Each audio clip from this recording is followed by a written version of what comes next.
Hi, everyone. Welcome to my Peace, Love, and Light podcast.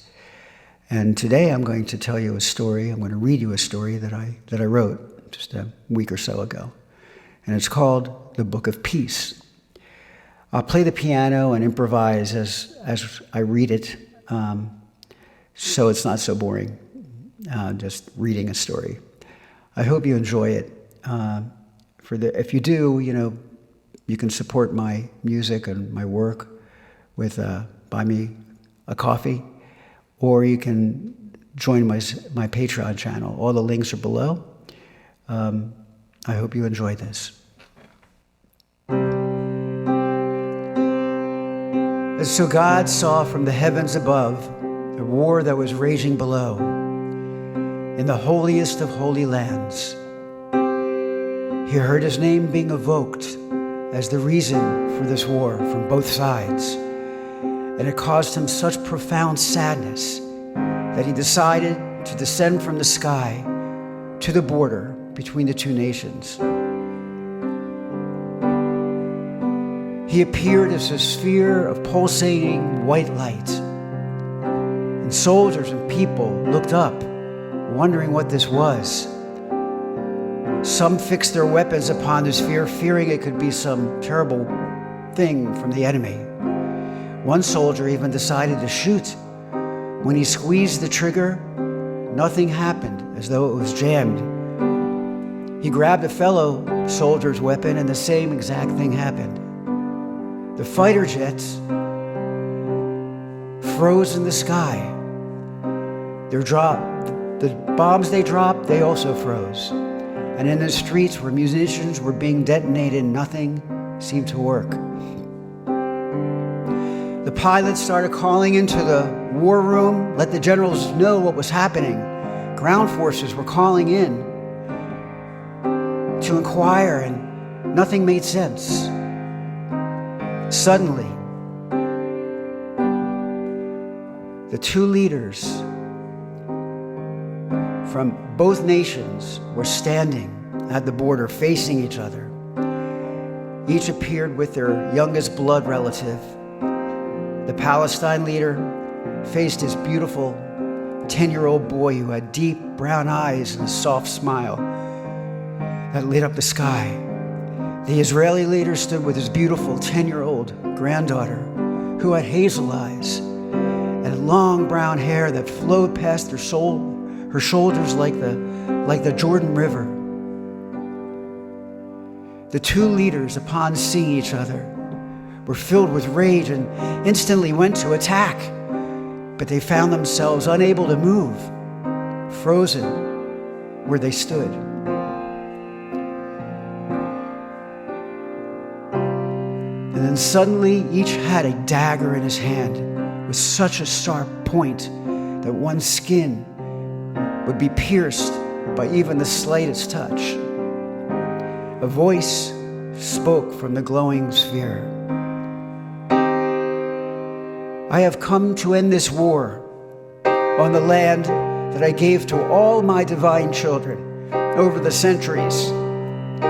You have built your temples, your mosques, your churches here on this divine soil, and now you desecrate the land with hate and revenge in your hearts. I have given you thousands of years to learn from each other and to love one another, but you have failed to do so. And you seem incapable of resolving your differences in peaceful and gracious ways. And so, I shall end this here and now.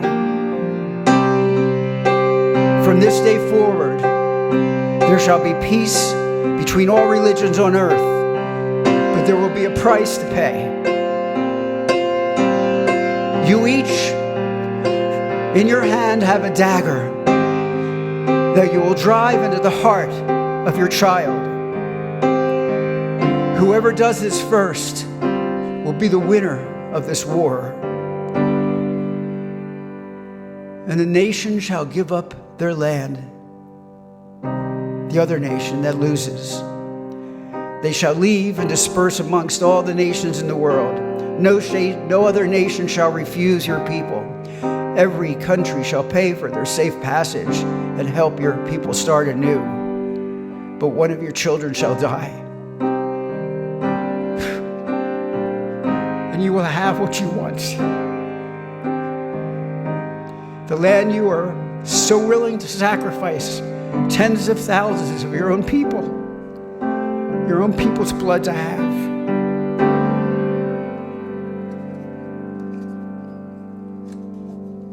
As I turn the page,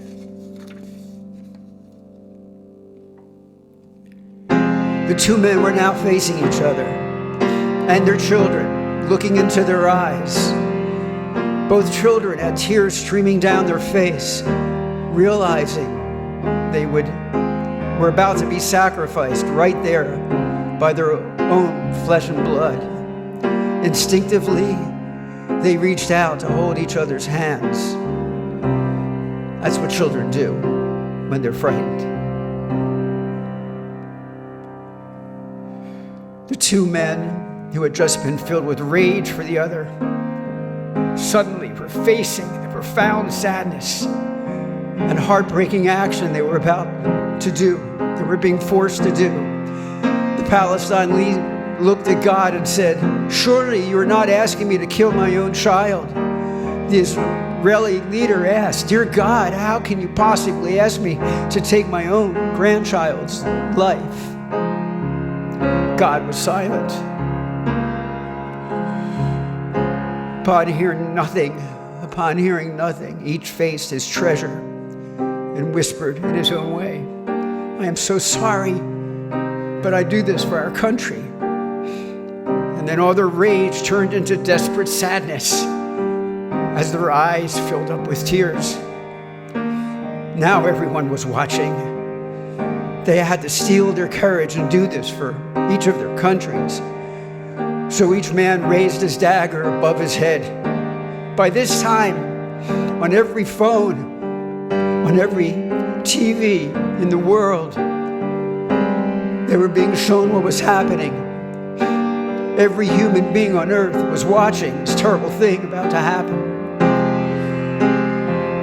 And God said,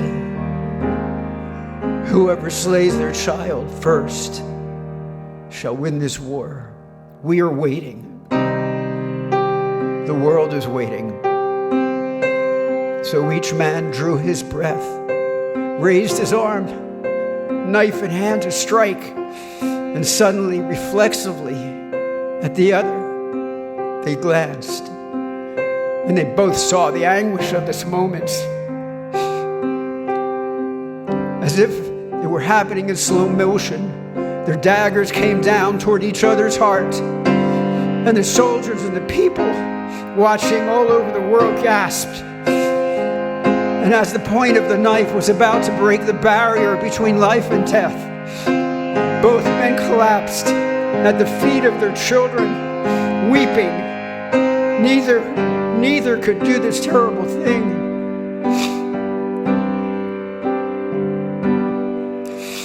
And as they wept, God spoke. "You see how impossible it is to take the life of your very own child? Now you finally understand the sorrow you have created in this world, in this universe, in my heart, because of your hatred and malevolence toward each other. I cannot let my children die at the hands of your mutual hate. It ends now and forever. This holy land belongs to all the people. You are all divine and chosen." I'm sorry, but this is hard. The children helped the two men rise to their feet. Each children hugged both men with the love of 10 million angels. The men wept, but slowly composed themselves as they went to shake each other's hands, as politicians often do. But instead, they embraced an overwhelming humility. The children threw their arms around both men.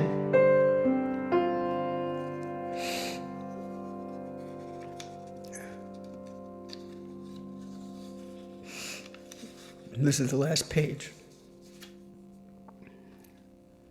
"You shall work together to build rebuild your communities. There shall be no more walls. The nations of the world shall donate their resources to help rebuild this land. You shall resolve your differences in peaceful and gracious ways. God continued, if you cannot agree on a course of action, you shall bring 3 people with clean hands and clean hearts and minds from the streets to your chambers.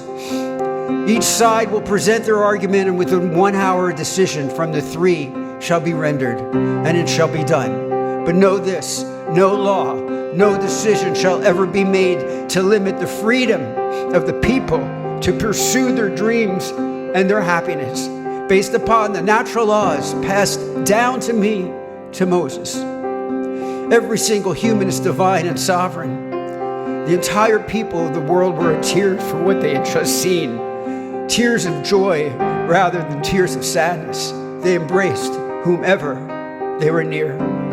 The soldiers dropped their weapons. The bombs dropped slowly and harmlessly to the ground. The jets withdrew and flew back to their bases.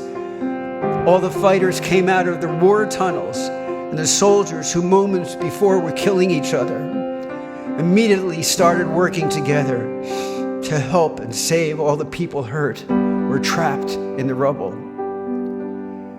The sphere of light ascended to the sky and disappeared. So many have been sacrificed in the war. Funerals were everywhere. And the people of both nations attended these funerals and embraced each other in tenderness and in love. Yes, it was beyond painful, but they shared each other's pain and helped each other through the darkness. The tears cleaned the blood off the streets and watered the seeds of new lives that were to come. And so a new dawn of peace for all of humanity began.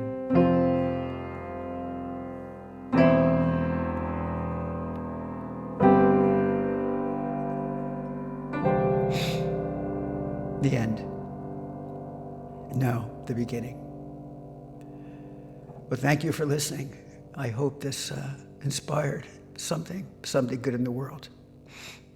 Thanks very much.